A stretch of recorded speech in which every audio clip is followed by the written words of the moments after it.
Very pleasant vanakkam. In today's session,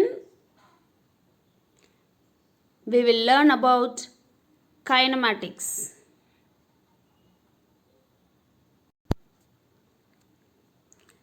Kinematics is the branch of mechanics which deals with the motion of objects without taking force into account. The Greek word kinema means motion.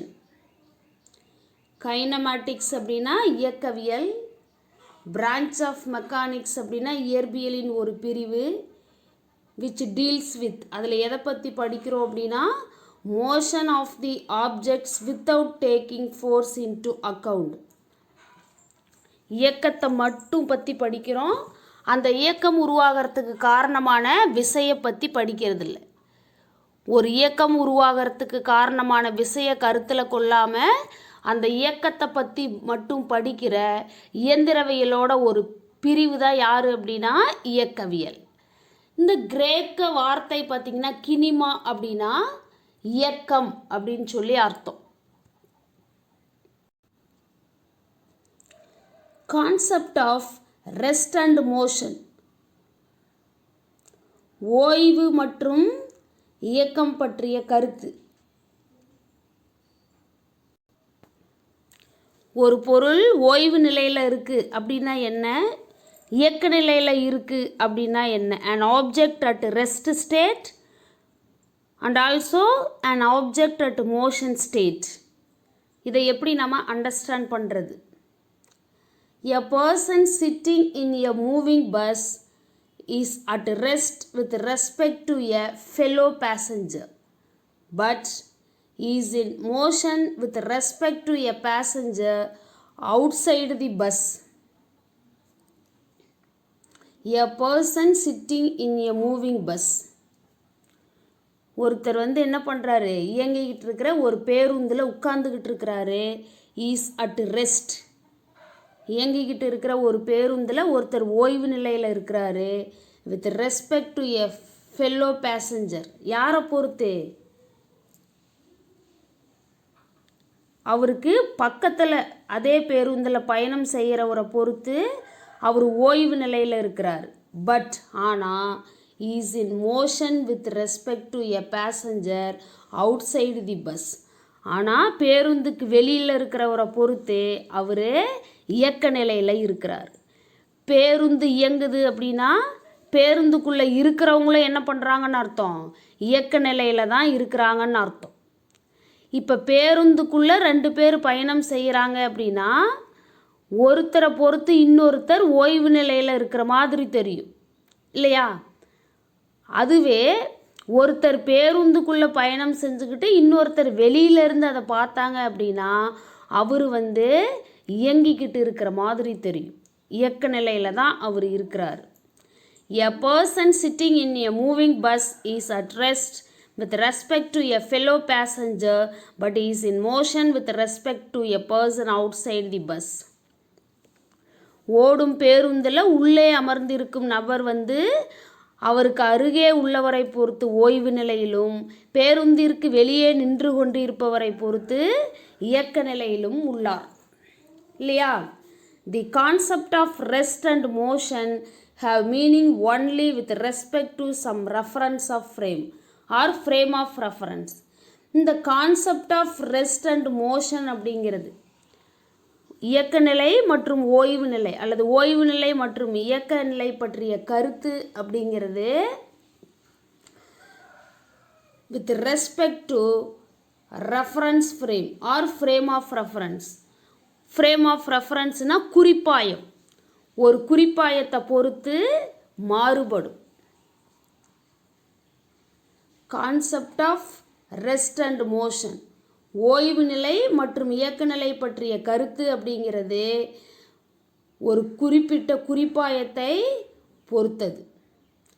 To understand rest or motion we need a convenient fixed reference frame, frame of reference. ஓய்வுனா என்ன, அல்லது இயக்கம்னா என்ன அப்படிங்கிறத நம்ம புரிஞ்சுக்கணும், understand பண்ணணும் அப்படின்னா நமக்கு நிரந்தரமான ஒரு குறிப்பாயம் தேவை. ஓய்வு நிலை மற்றும் இயக்க நிலை பற்றிய கருத்துக்கள் குறிப்பாயத்தை பொறுத்து வேறுபடும். ஓய்வு அல்லது இயக்கத்தினை புரிந்து கொள்வதற்கு நமக்கு தகுந்த நிலையான ஒரு குறிப்பாயம் தேவைப்படுது.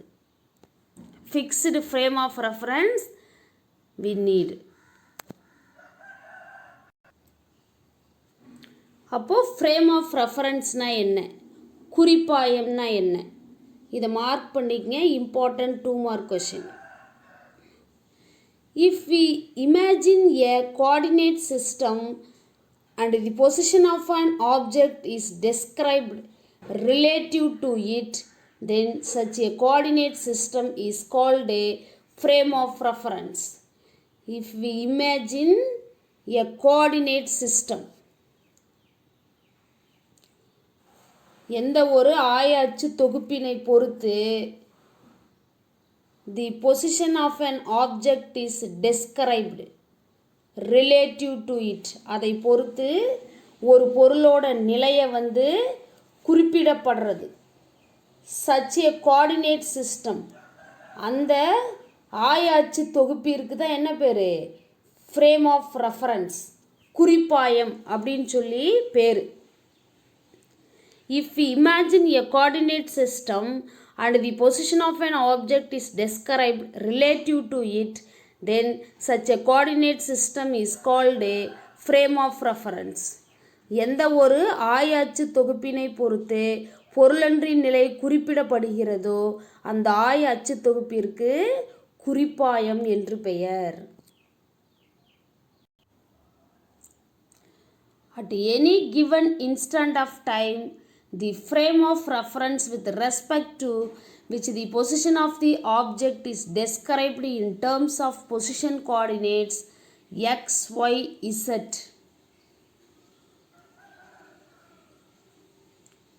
It is called a Cartesian coordinate system. At any given instant of time, எந்த ஒரு குறிப்பிட்ட நேரத்திலும் the frame of reference with respect to which the position of the object is described. எந்த ஒரு குறிப்பிட்ட நேரத்திலும் ஒரு பொருளோட நிலையை விவரிக்க பயன்படுற ஆய அச்சுக்கள் கொண்ட குறிப்பாயத்தை தான் நம்ம கார்ட்டீசியன் ஆய அச்சு தொகுப்பு அப்படின்னு சொல்லி சொல்கிறோம். At any given instant of time, the frame of reference with respect to which the position of the object is described in terms of position coordinates, this is called a Cartesian coordinate system. This also very important 2 mark question. எந்த ஒரு குறிப்பிட்ட நேரத்திலும் ஒரு பொருளின் நிலையினை விவரிக்க பயன்படும் ஆய அச்சுக்கள் கொண்ட குறிப்பாயத்தை தான் நம்ம கார்ட்டீசியன் ஆய அச்சு தொகுப்பு அப்படின்னு சொல்லி சொல்கிறோம். Cartesian coordinate system. This is very important 2 mark question. X coordinate system, Y coordinate and then Z coordinate. This only object.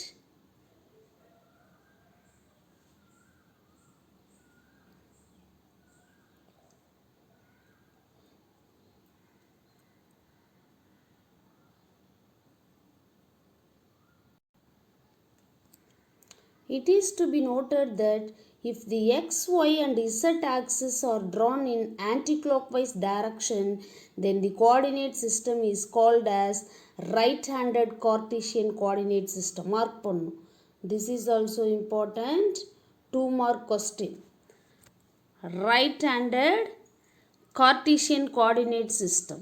It is noted that if the xyz axis is drawn in anti-clockwise direction, கடிகார திசைக்கு எதிர் திசையில் நம்ம என்ன பண்ணியிருக்கோம், XYZ வரைஞ்சிருந்தோம் அப்படின்னா அது யார், அந்த கோஆர்டினேட் சிஸ்டம், அந்த ஆய அச்சு தொகுப்புக்கு பேர் right handed Cartesian coordinate system. என்ன பேர்? Right handed Cartesian coordinate system, வலக்கை கார்ட்டீசியன் ஆய அச்சு தொகுப்பு. எக்ஸ் ஒய் மற்றும் இசட் அச்சுக்கள் வரிசைப்படி கடிகாரம் சுழலும் திசைக்கு எதிர் திசையில் உள்ளவாறு வரையப்படும் என்பதை நினைவில் கொள்ளணும். மேலும் அவற்றை என்னன்னு சொல்கிறோம்? வலக்கை கார்ட்டீசியன் ஆய அச்சு தொகுப்பு அப்படின்னு சொல்லி சொல்கிறோம். Though other coordinate system do exist, in physics we conveniently follow the right-handed coordinate system. அப்படின்னா என்ன அர்த்தம்? Though other coordinate system exist, மற்ற ஆய அச்சு தொகுப்புகள் இருந்தாலும் நம்ம இயற்பியலில் பார்த்திங்கன்னா நம்மளோட வசதிக்காக நம்ம என்ன பண்ணுறோம்? ரைட் ஹேண்டட் கோஆர்டினேட் சிஸ்டத்தை தான் ஃபாலோ பண்ணுறோம். வெவ்வேறு ஆய அச்சு தொகுப்புகள் இயற்பியலில் இருந்தாலும் மரபுப்படி நம் வலக்கை ஆய அச்சு தொகுப்பை தான் நம்ம பின்பற்றிக்கிட்டு இருக்கோம். Place your fingers in the direction of positive x and rotate them towards the direction of y. Your thumb will point in the direction of positive Z axis. இதுதான் ரைட் ஹேண்டட் கோஆர்டினேட் சிஸ்டம். நம்மளோட right hand எடுத்துக்கிறோம், வலது கையை எடுத்துக்கிட்டு அந்த ஃபிங்கர்ஸ்லாம் என்ன பண்ணுறோம் அப்படின்னு பார்த்திங்கன்னா along the X axis, direction of positive X axis எடுத்துக்கிறோம். Rotate them towards Y direction, அதை வந்து நம்ம ஒய் திசையை நோக்கி ரொட்டேட் பண்ணுறோம். Your thumb will point in the direction of z axis. நம்மளோட x ஆக்சிஸ்லேருந்து y ஆக்சிஸுக்கு ரொட்டேட் பண்ணியாச்சு. z ஆக்சிஸ் வந்து தம் ஃபிங்கரை ரெப்ரசன்ட் பண்ணுது.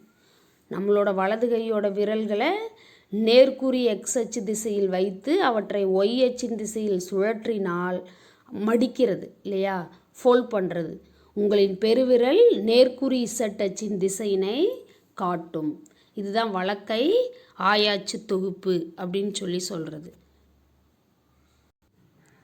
இதில் நம்ம என்ன தெரிஞ்சுக்கிறோம் அப்படின்னா x y z Cartesian coordinate system. இங்கே வந்து ரைட் ஹேண்டட் என்னது இசட் அப்பு, இசட் வந்து மேல் நோக்கி இருக்குது.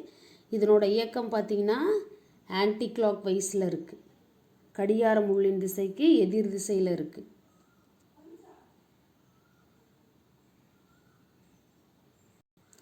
அடுத்தது இதை பார்த்திங்கன்னா லெஃப்ட் ஹேண்டட் இசட் அப்பு. அதுவே நம்மளோட லெஃப்ட் ஹேண்டு இடது கை எடுத்துக்கிட்டோம் அப்படின்னா அதனோட ஆய அச்சு தொகுப்பு பார்த்திங்கன்னா இதனோட இயக்கம் பாருங்கள் கிளாக் வைஸில் கடிகாரம் உள்ளின் திசையிலேயே இருக்குது. அடுத்தது இது யார் அப்படின்னு பார்த்திங்கன்னா ஒய் ஆக்சிஸ் வந்து என்னது அப், எக்ஸ் அச்சு மேல் நோக்கி இருக்குது. இது ஆன்டி கிளாக் வைஸ் கடிகாரம் உள்ளின் திசைக்கு எதிர் திசையிலான சுழற்சி. இது யாருன்னு பார்த்தீங்கன்னா லெஃப்ட் ஹேண்டட் ஒய் அப். ஒய் வந்து மேலே இருக்குது, ஆனால் வந்து இடது கை எடுத்துக்கும் போது கடிகாரம் உள்ளின் திசையிலேயே அமையுது. கடிகாரம் உள்ளின் திசையில் இதனோட இயக்கம் அமையுது அப்படின்னு சொல்லலாம். அடுத்து நம்ம தெரிஞ்சுக்க போகிற விஷயம் பாயிண்ட் மாஸ், புள்ளி நிறை. To explain the motion of an object which has finite mass, the concept of point mass is required and is very useful. To explain the motion of an object, ஒரு பொருளோட இயக்கத்தை விளக்கணும் அப்படின்னா which has finite mass, ஒரு குறிப்பிட்ட வரையறுக்கக்கூடிய நிறை கொண்ட பொருளோட இயக்கத்தை விளக்கணும் அப்படின்னா the concept of point mass is required. Point புள்ளி நிறை அப்படிங்கிற கருத்து தேவைப்படுது. It is very useful. ஒரு குறிப்பிட்ட நிறை கொண்ட பொருளின் இயக்கத்தினை விளக்குவதற்கு புள்ளி நிறை என்ற கருத்து நமக்கு தேவைப்படுது. Let the mass of any object be assumed to be concentrated at a point. எந்த ஒரு ஆப்ஜெக்டோட முழுவதமான நிறையும் வந்து ஒரு புள்ளியில் பொதிஞ்சிருக்கிறதா நம்ம கற்பனை பண்ணிக்கிறோம். ஒரு ஆப்ஜெக்டோட நிறை அப்படிங்கிறது ஒரு புள்ளியில் பொதிஞ்சிருக்கிறதா நம்ம கற்பனை பண்ணிக்கிறோம்.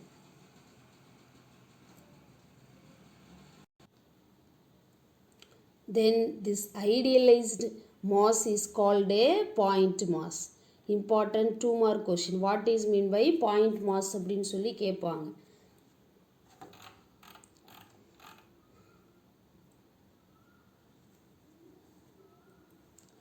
This idealized mass is called point mass.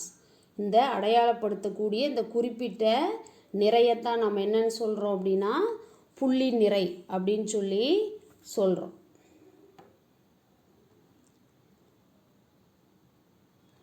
ஒரு பொருளோட நிறை முழுவதும் ஒரு குறிப்பிட்ட புள்ளியில் செறிந்திருப்பதாக கருதணும் அப்படின்னா இப்படிப்பட்ட நிறைய தான் நம்ம புள்ளி நிறை அப்படின்னு சொல்லி சொல்கிறோம். It has no internal structure like shape and size. இந்த புள்ளி நிறைக்கு என்ன இல்லை, ஒரு உள்கட்டமைப்போ அல்லது வடிவமோ அளவோ அதுக்கு கிடையாது. புள்ளி நிறைக்கு வடிவமோ எந்த ஒரு குறிப்பிட்ட அமைப்போ அளவோ கிடையாது.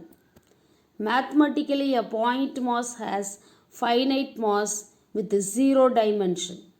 கணிதவியல் முறைப்படி நம்ம பார்க்கும்போது புள்ளி நிறை அப்படிங்கிறது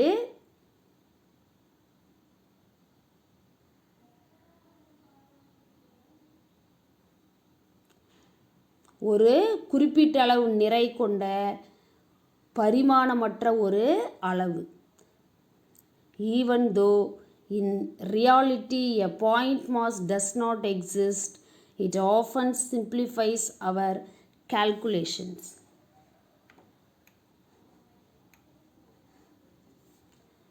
எது எப்படி இருந்தாலும் புள்ளி நிறை அப்படிங்கிறது உண்மையிலேயே ஒரு சாத்தியமற்ற விஷயம், அப்படி ஒன்று இல்லை. It often simplifies our calculation. சில நேரங்களில் பார்த்திங்கன்னா இந்த கருத்து நம்மளோட கணக்கீடுகளை எளிமையாக்கிறது.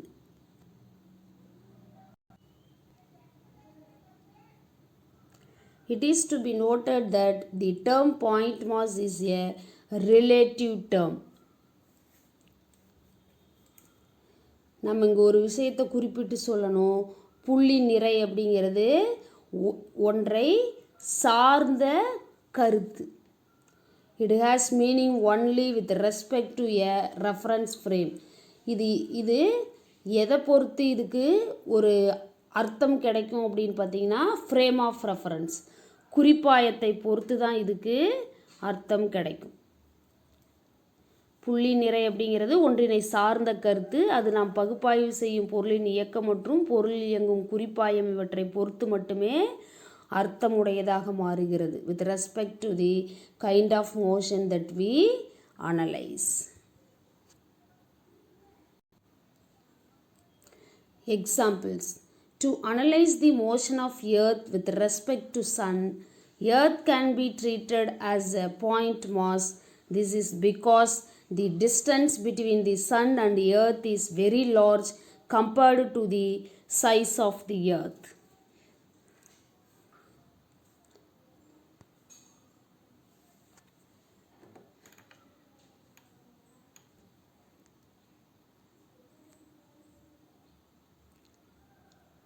சூரியனை பொறுத்து புவியின் இயக்கத்தை பகுப்பாய்வு செய்யும்போது புவி அப்படிங்கிறது ஒரு புள்ளி நிறையாக கருதப்படுது. ஏனெனில் இதுக்கு என்ன காரணம் அப்படின்னு பார்த்தீங்கன்னா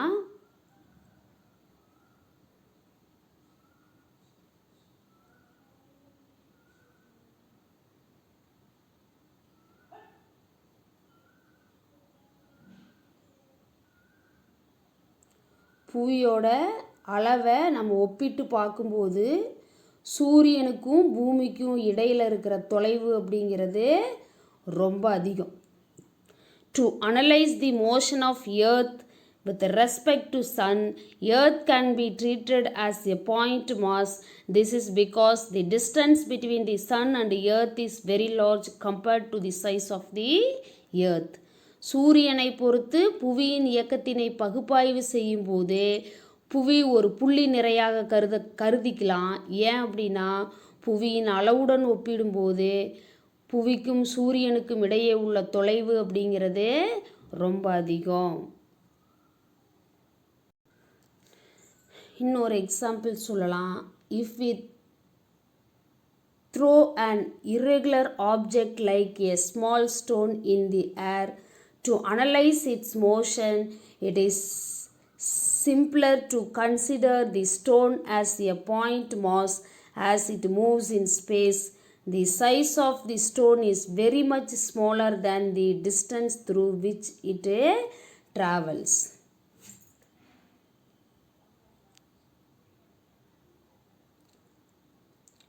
காற்றில் வீசி எறியப்பட்ட ஒழுங்கற்ற வடிவம் கொண்ட ஒரு கல் போன்ற பொருளை நாம் எடுத்துக்கிட்டோம் அப்படின்னா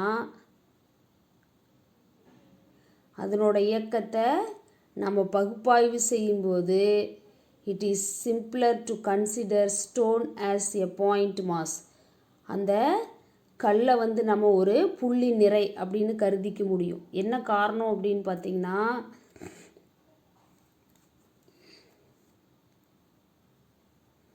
அந்த கல்லோட அளவு அப்படிங்கிறது ரொம்ப சின்னது. எதை ஒப்பிடும்போது அது பயணம் செஞ்ச அந்த தொலைவை ஒப்பிடும்போது. If we throw an irregular object like a small stone in the air to analyze its motion, it is simpler to consider the stone as a point mass as it moves in space. The size of the stone is very much smaller than the distance through which it travels. காற்றில் வீசி எறியப்பட்ட சிறிய கல் போன்ற ஒழுங்கற்ற வடிவமுடைய பொருளின் இயக்கத்தை நம்ம பகுப்பாய்வு செய்யும்போது இந்த கல்லை நம்ம ஒரு புள்ளி நிறை அப்படின்னு கருதிக்கலாம். ஏன்னா கல் கடந்த தொலைவுடன் ஒப்பிடும்போது அந்த கல்லோட அளவு அப்படிங்கிறதே மிகச்சிறியது. டைப்ஸ் ஆஃப் மோஷன், இயக்கத்தின் வகைகள். In our day-to-day life, the following kinds of motions are observed. அன்றாட வாழ்க்கையில் கீழ்கண்ட வகையான இயக்கங்களை நம்ம பார்த்துருக்கோம்.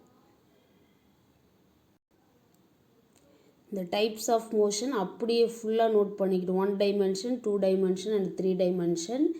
Very very important understanding part and also exam part. First one, linear motion. An object is said to be in linear motion if it moves in a straight line. ஒரு பொருள் நேர்கோட்டில் இயங்குச்சு அப்படின்னா அந்த இயக்கத்தை தான் நம்ம என்ன சொல்லுவோம், நேர்கோட்டு இயக்கம்னு சொல்லுவோம். Example, an athlete running on a straight track. நேரான ஓடுபாதையில் ஓடும் தடகள வீரர் அப்படியே நேர்கோட்டில் ஓடிக்கிட்டே இருக்கிறது. A particle falling vertically downwards to the earth.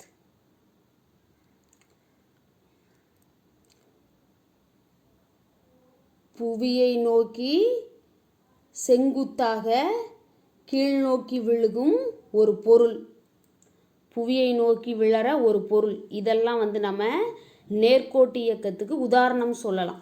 மரத்திலிருந்து ஒரு பழம் கீழ் நோக்கி விழுகுது அப்படின்னா அது ஒரு நேர்கோட்டு இயக்கத்துக்கு உதாரணம்.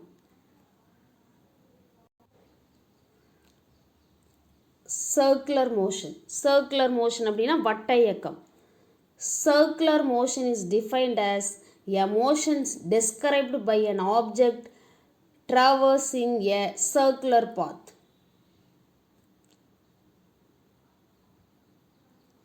வட்டப்பாதையில் இயங்கும் ஒரு பொருளோட இயக்கத்தை தான் நம்ம என்னன்னு சொல்கிறோம் அப்படின்னா வட்டப்பாதை இயக்கம் அப்படின்னு சொல்கிறோம். Example, the whirling motion of a stone attached to a string. கயிற்றில் கட்டப்பட்டு சுழற்றப்படும் ஒரு கல்லோட இயக்கம் தான் யாருக்கு உதாரணம்? வட்டப்பாதை இயக்கத்துக்கு உதாரணம் சொல்லலாம்.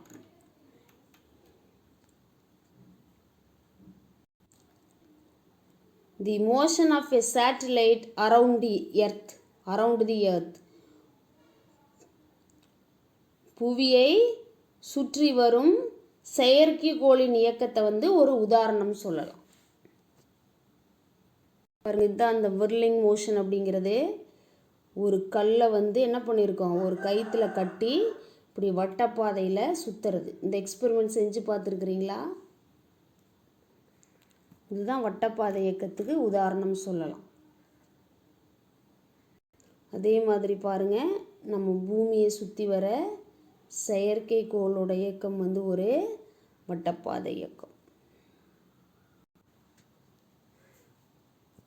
அடுத்து நாம் தெரிஞ்சுக்க போகிறது ரொட்டேஷனல் மோஷன், சுழற்சி இயக்கம். If any object moves in a rotational motion about an axis, the motion is called rotation. எந்த ஒரு திண்ம பொருளும் ஒரு அச்சினை பொறுத்து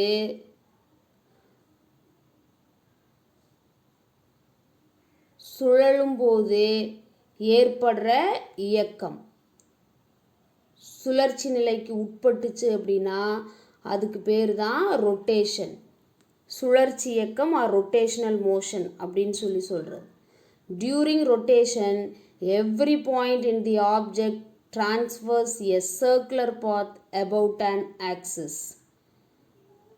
அச்சினை பொறுத்து சுழலும்போது அந்த திண்ம பொருளோட எந்த ஒரு புள்ளியும் ஒவ்வொரு புள்ளியும் பார்த்திங்கன்னா அந்த வட்ட இயக்கத்தை மேற்கொள்ளும். அதனோட அச்சினை பொறுத்து வட்ட இயக்கத்தை மேற்கொள்ளும். If any object moves in a rotational motion about an axis, the motion is called rotational motion. During rotation, every point in the object transfers a circular path about an axis. எந்த ஒரு திண்ம பொருளும் ஒரு அச்சினை பொறுத்து சுழலும் போது அந்த இயக்கம் சுழற்சி இயக்கம் என்று அழைக்கப்படுகிறது. சுழற்சியின் போது திண்ம பொருளில் உள்ள எந்த ஒரு புள்ளியும் அந்த அச்சினை பொறுத்து வட்ட இயக்கத்தை மேற்கொள்ளும்.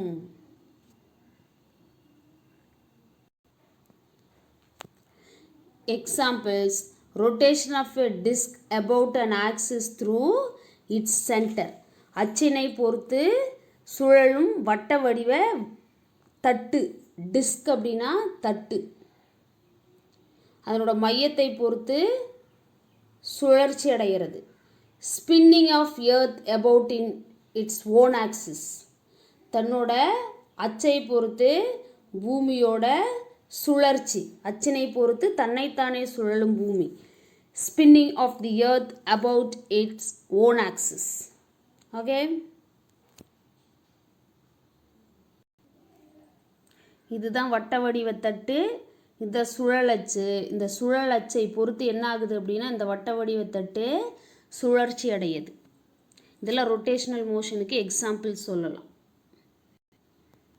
அதே மாதிரி எர்த் தன்னோட ஓன் ஆக்சிஸை பொறுத்து என்ன பண்ணுது, ரொட்டேட் ஆகுது. அடுத்து நம்ம தெரிஞ்சுக்க போகிற விஷயம் வைப்ரேட்டரி மோஷன், அதிர்வு இயக்கம். If an object or particle executes a to and fro motion about a fixed point, it is said to be vibratory motion. This is sometimes also called oscillatory motion. அதிர்வு இயக்கம்.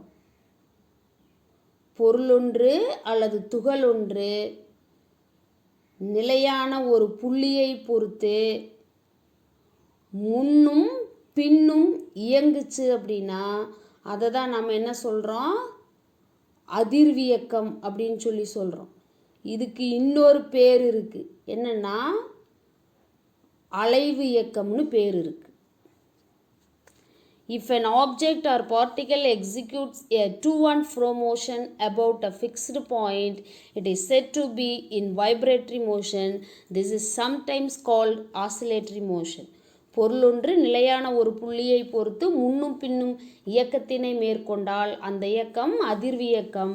சில நேரங்களில் இதுக்கு பேர் அலைவு இயக்கம்.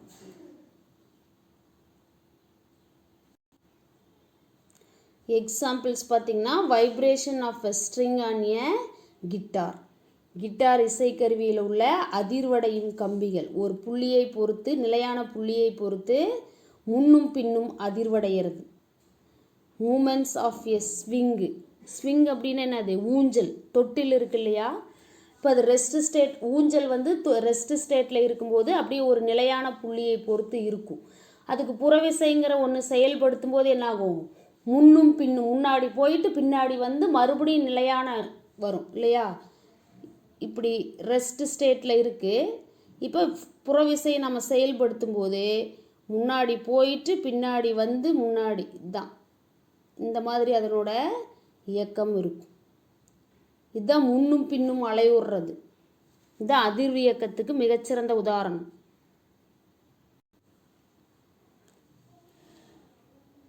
இது இங்கே நிலையான புள்ளி இருந்திருக்கும். முன்னும் பின்னும் தன்னோட இயக்கத்தை தூரி இருக்கு இல்லையா ஊஞ்சல், இதுதான் முன்னும் பின்னும் இயக்கம். இதுதான் அதிர்வு இயக்கம் அல்லது அலைவு இயக்கம். அலை உருது அப்படின்னு சொல்லி இதை சொல்லலாம்.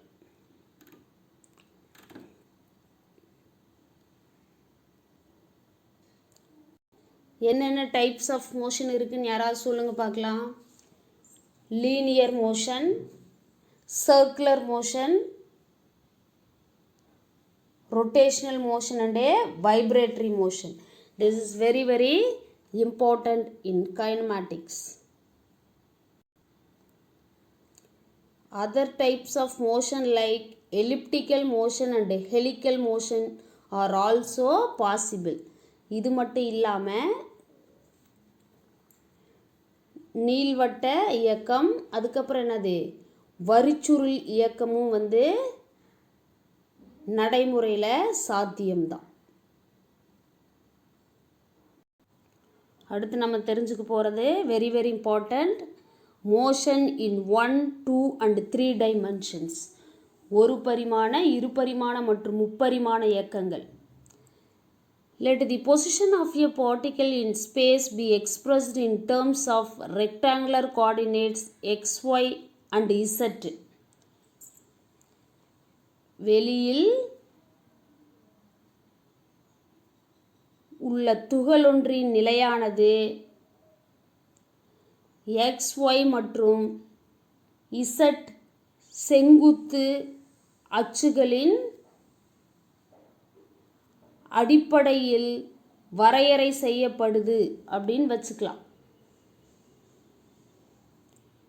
When these coordinates change with time, then the particle is said to be in motion. எப்போ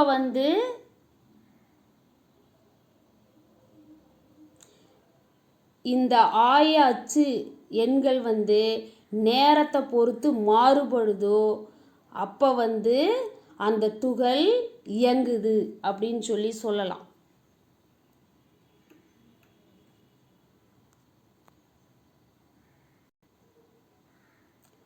However, it is not necessary that all the 3 coordinates should together change with time. எது எப்படி இருந்தாலும் 3 ஆய அச்சுகளும் நேரத்தை பொறுத்து மாறணும், கண்டிப்பாக மாறணுங்கிற அவசியம் கிடையாது. Even if 1 or 2 coordinates changes with the time, the particle is said to be in motion. 3 ஆய அச்சு தொலைவுகளில் பார்த்திங்கன்னா ஏதாவது ரெண்டு விஷயம், 2 அச்சோட இயக்கம் நேரத்தை பொறுத்து, 2 அச்சு நேரத்தை பொறுத்து மாறுச்சு அப்படின்னாலும் அந்த துகள் இயக்க நிலையில் இருக்குது அப்படின்னு தான் அர்த்தம்.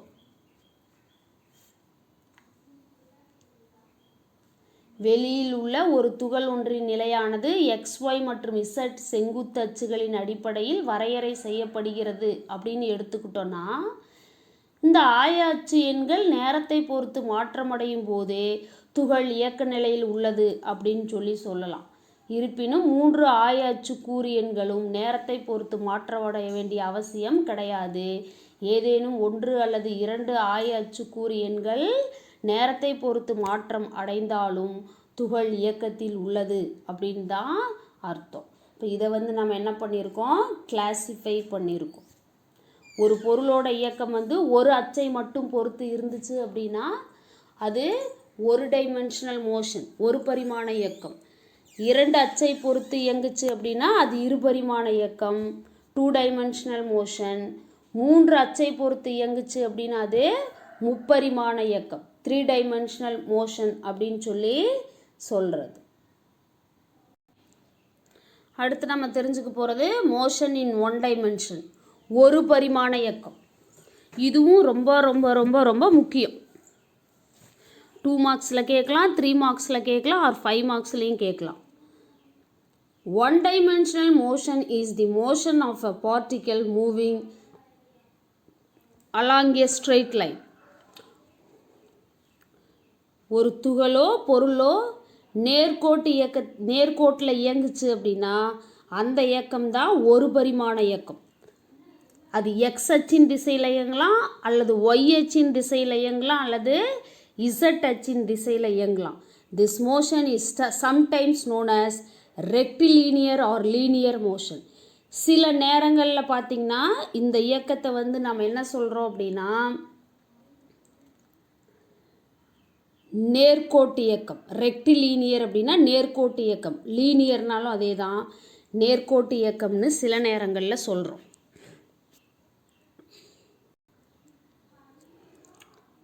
In this motion, only one of the 3 rectangular coordinates specifying the position of the object changes with time. இந்த வகை இயக்கங்களில் பார்த்தீங்க அப்படின்னா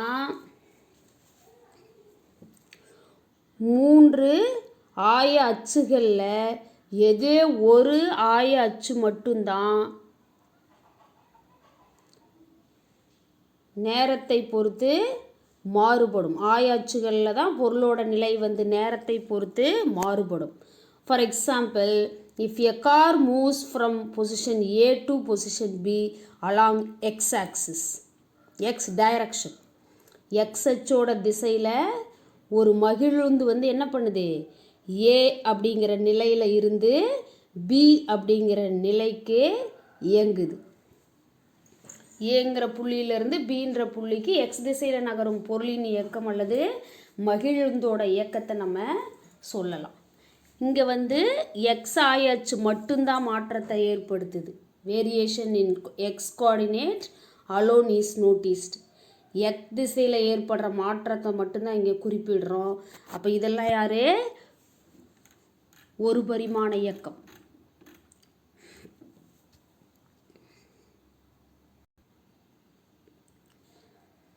இந்த மகிழ் பாருங்கள், இது இனிஷியலாக ஏங்கிற நிலையில் இருக்குது, ஃபைனலாக பீன்ற பொசிஷனுக்கு வந்தாச்சு. ஏன்ற பொசிஷன்லேருந்து பீன்ற பொசிஷனுக்கு ரீச் ஆகிடுச்சு அலாங் தி எக்ஸ் ஆக்சஸ். ஒரு அச்சை பொறுத்து மட்டும்தான் இந்த இயக்கம் இருக்குது. வேறு என்ன எக்ஸாம்பிள் சொல்லலாம், motion of a train along a straight railway track. நேரான ரயில் இருப்பு பாதையில் ஒரு ரயில் இயங்கிறது. an object falling freely under gravity close to earth. புவியீர்ப்பு விசையினால் ஒரு பொருள் மேலிருந்து கீழ் நோக்கி தானாகவே விழுகிறது. புவியீர்ப்பு விசையினால் தடையின்றி தானே கீழே விழும் பொருள். இதெல்லாம் ஒரு பரிமாண இயக்கம், ஒரு அச்சின் திசையை பொறுத்து இயங்கிறது.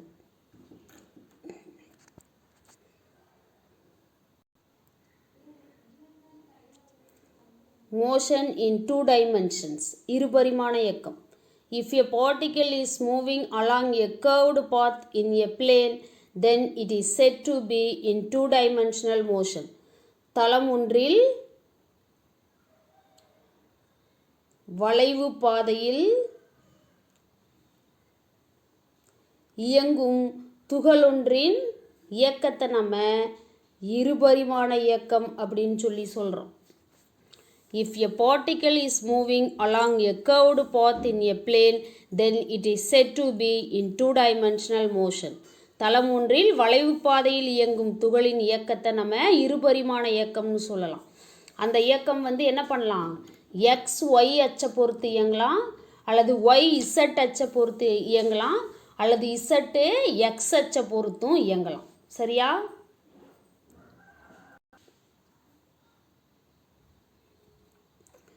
In this motion, 2 of 3 rectangular coordinates specifying the position of the object changes with a time. இந்த இயக்கத்தில் பார்த்தீங்கன்னா 3 ஆய அச்சு தொகுப்புகளில் செங்குத்து அச்சுகளில் பார்த்தீங்கன்னா ஏதாவது 2 அச்சு ஆய அச்சு பொருளோட இயக்கத்தை காலத்தை பொறுத்து மாறுபடுற பொருளோட அந்த நிலையை குறிப்பிடுது. In this motion, 2 of the 3 rectangular coordinates specifying the position of the object changes with time. இந்த வகை இயக்கத்தில் 3 செங்குத்து ஆய அச்சுகளில் 2 ஆய அச்சுகள் மட்டுமே நேரத்தை பொறுத்து மாற்றமடையும். For instance, when a particle is moving in the YZ plane, X does not vary, but Y and Z vary. ஒரு பொருள் இப்போ உதாரணத்துக்கு ஒரு குறிப்பிட்ட நேரத்தில் ஒரு துகளானது ஒய் இசட் தளத்தை பொறுத்து இயங்குது அப்படின்னா இசட் தளத்தை பொறுத்து மாற்றம் ஏற்படாது.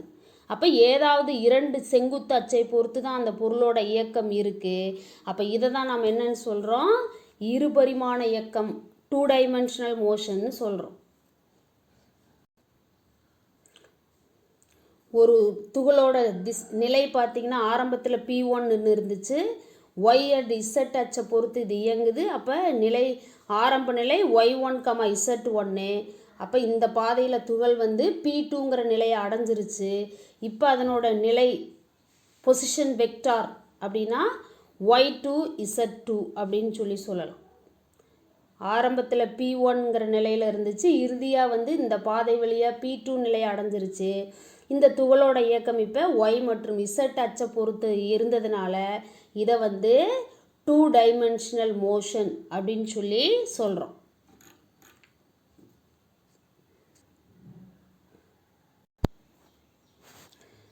Example, motion of a coin on a carrom board. Carrom பலகையில் இயங்கும் வில்லை, அந்த காயின் சொல்கிறோம் இல்லையா, கேரம் போர்டில் காயின் இயங்கிறது. And insect crawling over the floor of a room, அறை ஒன்றின் தளத்தில் அல்லது சுவற்றில் ஊர்ந்து செல்லும் பூச்சி. அது இருபரிமாண இயக்கத்துக்கு உதாரணம்.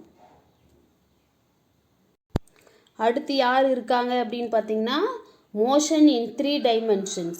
A particle moving in usual 3 dimensional space has 3 dimensional motion.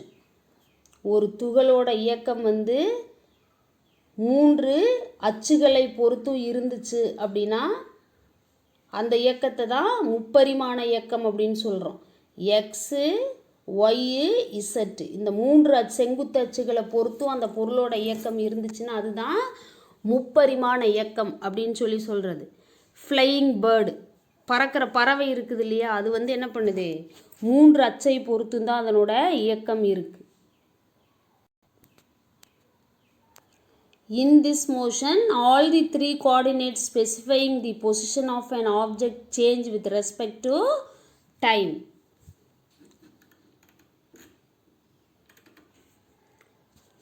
இந்த இயக்கத்தில் பார்த்தீங்க அப்படின்னா all the 3 coordinates, அனைத்து செங்குத்து அச்சுக்கூறுகளும் ஒரு பொருளோட இயக்க மாற்றத்தை காலத்தை பொறுத்து சொல்லுது இல்லையா. When a particle moves in the 3 dimensions, all the 3 coordinates x, y and z vary. எப்போ ஒரு துகளோ பொருளோ 3 அச்சையும் பொறுத்து இயங்குது, 3 செங்குத்து ஆயக்கூறுகளை பொறுத்து இயங்குது அப்படின்னா அப்போது XYZ அப்படிங்கிற 3 ஆய அச்சு கூறுகளுமே என்ன பண்ணும் அப்படின்னா மாறுபடும். இதை தான் நம்ம 3 டைமென்ஷனல் மோஷன், முப்பரிமாண இயக்கம் அப்படின்னு சொல்லி சொல்கிறோம்.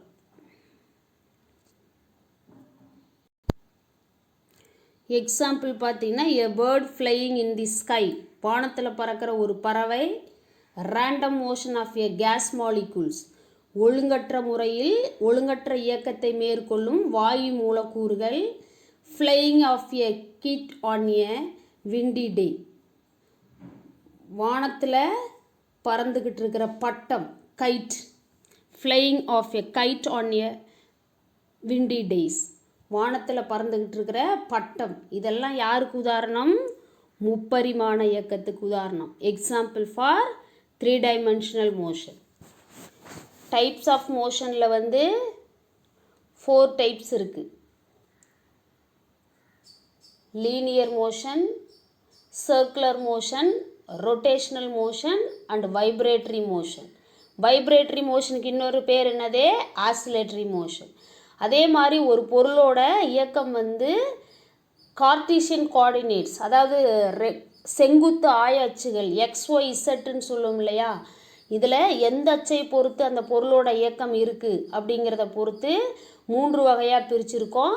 ஒரு பரிமாண இயக்கம், இருபரிமாண இயக்கம், முப்பரிமாண இயக்கம். 1 dimensional motion, 2 dimensional motion and 3 dimensional மோஷன்னு கிளாஸிஃபை பண்ணியிருக்கோம். ஒரு பொருளோட இயக்கம் அந்த 3 செங்குத்து அச்சுகளில் எதே ஒரு அச்சை பொறுத்து மட்டும் அமைஞ்சிச்சுன்னா அது வந்து ஒரு பரிமாண இயக்கம்.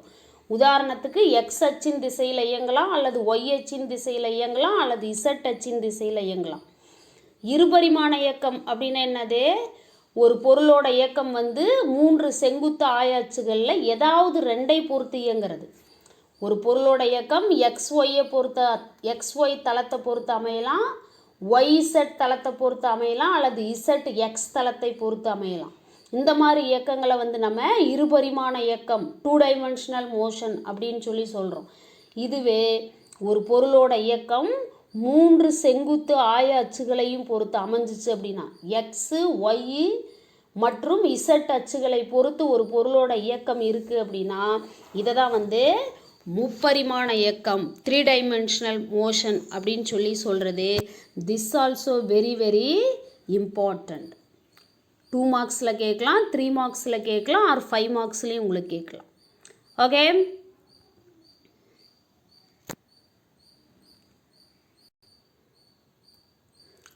Elementary concept of vector algebra. Vector இயற்கணிதம் பற்றிய அடிப்படை கருத்துக்கள். வெக்டார் இயற்கணிதம் பற்றிய அடிப்படை கருத்துக்கள். In physics, some quantities possess only magnitude and some quantities possesses both magnitude and direction. இயற்பியலை பொறுத்த வரைக்கும் சில இயற்பியல் ராசிகள் என்ன பண்ணும் அப்படின்னா எண் மதிப்பை மட்டும் பெற்று இருக்கும். சில இயற்பியல் ராசிகள் என்ன செய்யும் அப்படின்னா எண் மதிப்பு மற்றும் திசையை பெற்று இருக்கும். To understand these physical quantities, it is very important to know the properties of vector and a scalar.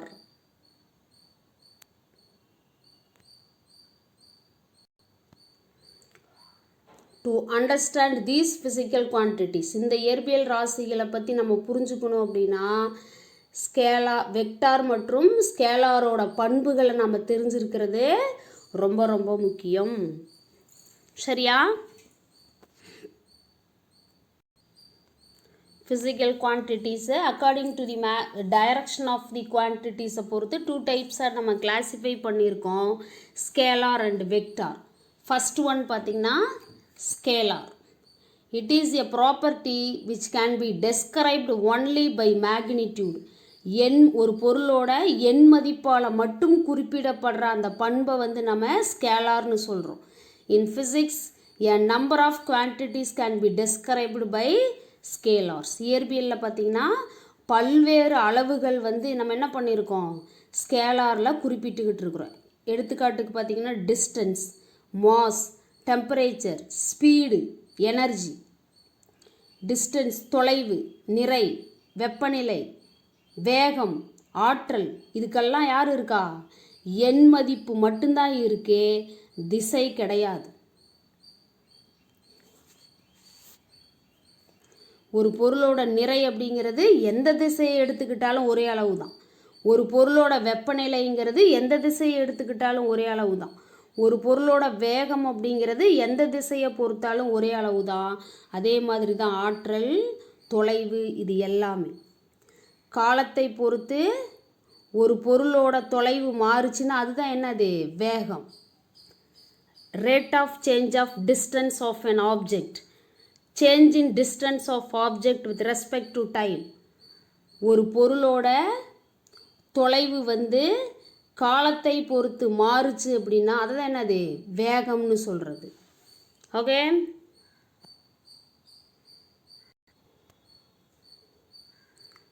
அடுத்து வந்து vector. It is a quantity which is described by both magnitude and direction. இந்த அளவை வந்து நம்ம என்ன பண்ணுறோம்? எண் மதிப்பு மற்றும் திசையால் குறிப்பிடுறோம். Geometrically, a vector is a directed line segment which is shown in the figure. வடிவியல் முறைப்படி வெக்டார் அப்படிங்கிறது ஒரு டைரக்டட் லைன் செக்மெண்ட். இப்படி ஒரு ஸ்ட்ரெயிட் லைன் வரைஞ்சி அதில் இப்படி ஒரு அம்புகுறி போட்டோம்னா இதுதான் என்னது? Vector notation. சரியா? In physics, certain quantities can be described only by vectors. இயற்பியலில் சில அளவீடுகளை, சில அளவுகள், ராசிகள் பார்த்திங்கன்னா வெக்டாரில் மட்டும் குறிப்பிடுறோம். சரியா? ஜியோமெட்ரிக்கல் ரெப்ரசன்டேஷன் ஆஃப் வெக்டார், ஒரு ஸ்ட்ரைட் லைனு, அதில் ஆரோ மார்க், இதுதான் வெக்டாரோட வடிவம், குறியீடு.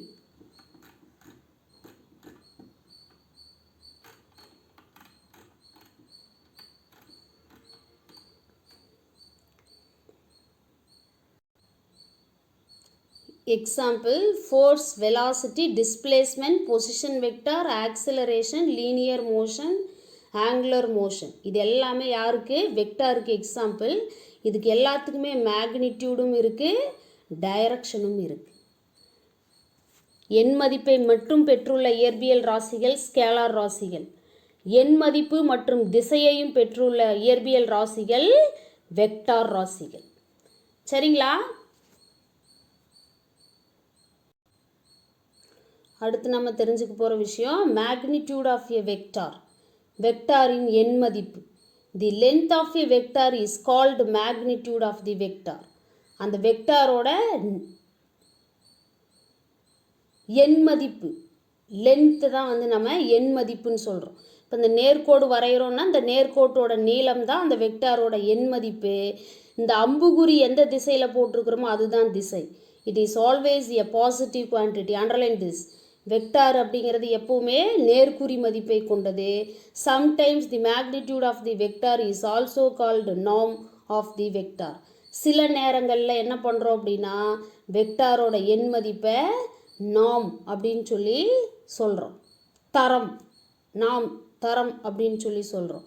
For a vector, a vector, the magnitude or norm is denoted by modulus of a vector or simply a அப்படின்னு சொல்லி சொல்கிறோம்.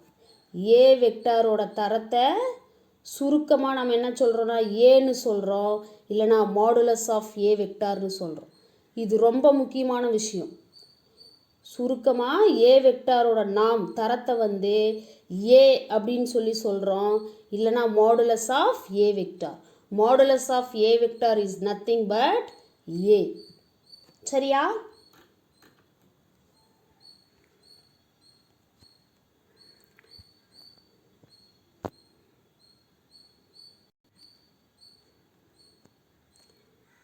இந்த வெக்டார், இந்த லென்த்து தான் மேக்னிடியூட் ஆஃப் தி வெக்டார்னு சொல்கிறது. இந்த ஆரோ மார்க்கு டைரக்ஷனை குறிப்பிடுது, திசையை குறிப்பிடுது. Okay, thank you for listening, students.